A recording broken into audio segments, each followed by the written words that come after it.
Hi everybody, Fred Fox here, Terry's older brother. Hey, just want to send a big hello and thank you to each and every one of you in Ontario that are participating in the Ontario Volunteer Workshop. I guess anybody, if anybody else from across the country are participating, thank you to all of you that volunteer in whatever you do, in whatever capacity it is that you do in organizing the Terry Fox run in your community. Thank you so very much. We cannot do without Terry Foxers like you across Canada who give so much of their time, dedicate and commit their time to organizing a Terry Fox run. So thank you.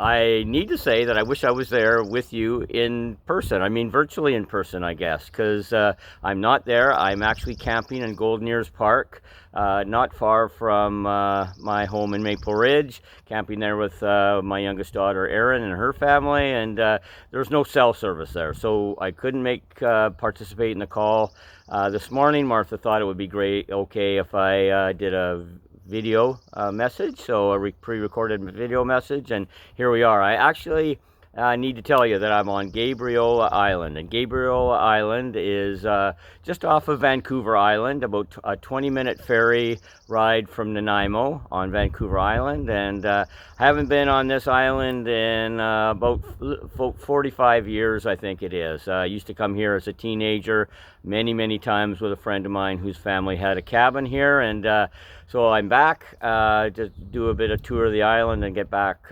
before for supper, and so here I am, and it's beautiful here on this beach that I found. So hopefully my recording works here. Hey, I just need to share with you what my life has been like the last 7 weeks, almost 8 weeks. Next week I'm in Prince George. I left home on April 10th, and arrived in Toronto. We did some media around the April 12th launch and the anniversary of Terry starting the Marathon of Hope 43 years ago. I went to Newfoundland. I've been in every province across this country except for Prince Edward Island. I was actually in Yellowknife last week. So next week I finish everything off. June 2nd, I think, is my last day, and I'll be in Prince George, 8 hours north of Vancouver. So it's been amazing to visit with schools, do a school presentations. Haven't been able to do that in 4 years because of the pandemic. It's been great to meet volunteers just like you, people who have been fundraisers for 42 years for the Terry Fox Run, people who have committed their time to participate every year, to make those personal connections, and to say thank you on behalf of Terry for what all of you, what they've done in keeping Terry's legacy and dream going. You guys have impacted cancer research in this country like no other, and that's what Terry wanted when he said that in Toronto. Even if I don't finish, we need others to continue. It's got to keep going without me. You guys have taken up that challenge like so many other volunteers and committed Terry Foxers across this country. It's amazing. I was in Clarenville in Newfoundland. I was in Baddock and Inverness and Cape Breton, Amherst in Nova Scotia. Where else was I? In Norton, New Brunswick, a small little community. It was an amazing event that they did there. In Dauphin, Manitoba, in Swan River, Manitoba, visiting with volunteers there. I was in Lethbridge. I was in Montreal and a few communities in that area there. So it's been amazing. Yellowknife last week. It was so awesome to be with so many people. I know normally I share a journal entry of Terry's, and it's May 27th, and I need to tell you that I'm not able to share with you Terry's May 27th journal entry. Two things. There wasn't a heck of a lot there that Terry wrote, and but even more so, you can't decipher what he wrote. His handwriting that day wasn't very good. So what I'm going to do is go to the Leslie Scrivener book. and read Terry's journal entry from May 28th. He was in Moncton. As I've been traveling across the country, I've been reading Terry's journal entries that match the day that I'm in a school. And it's been pretty impactful. Some days very emotional to read those entries. And this past week, I've been learning as I read the journal entries again that Terry wasn't running a marathon a day. He was actually running more than that. He was running 28 miles every single day. That's what he did on May 28th when he ran into Moncton. He ran 28 miles that day. To that point, he'd already ran 1,103 miles as part of the Marathon of Hope. So let me read what's here in Leslie's book on Terry's journal entry for May 28th.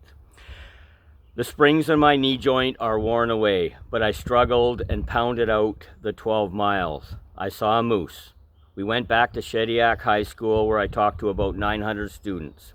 They were all Acadians. I really enjoyed these people. Around 5 people fainted during the speech. It was very hard to believe. Then we went out to talk to more media, and Stan Barker took my leg to Fredericton to get it repaired. I put on the other leg, and it was worse. After half a mile, I fell flat on my face. I couldn't keep my balance, and I was struggling to make ground again. My foot and leg and back are all being overstressed to compensate for the malfunctioning knee joint. I didn't think I would make it 28 miles, but I did, and it was fantastic when I made it. I couldn't believe I was looking at the back of the van for the very last time that day. We ran right through the city of Moncton, down the main street, and collected a lot of money. When one car would start to honk, they all would. It was great. You know, when we think about Terry running a marathon every day for 143 days, we kind of focus on the miles and the distance a little bit. But, you know, when we consider all that Terry went through, a malfunctioning knee joint, a knee joint on his artificial leg that was causing him all kinds of other issues. We don't know at that point what his health was like. He was having problems with his left ankle, his good ankle. You know, all these things that Terry was dealing with, you know, meeting with people all day, doing presentations and speeches at night, getting to bed late at night, up early in the morning at 4 in the morning. How he did it, I still don't know. So it's really cool to be able to read these journal entries and get a little bit more of what Terry was going through. Once again, thank you all for attending the workshop. I don't want to take too much more of your time.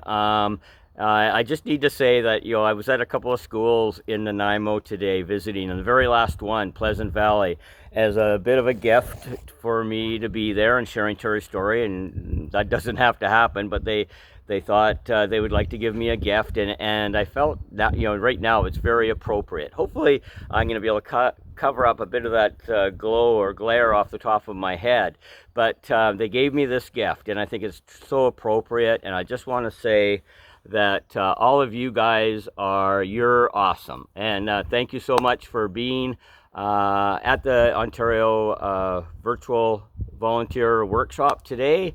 Thank you for all of your dedication and commitment in everything that you do in organizing a Terry Fox Run. I hope maybe there's a chance I might be able to see some of you in September when I'm in Ontario before the Terry Fox Run on September 17th.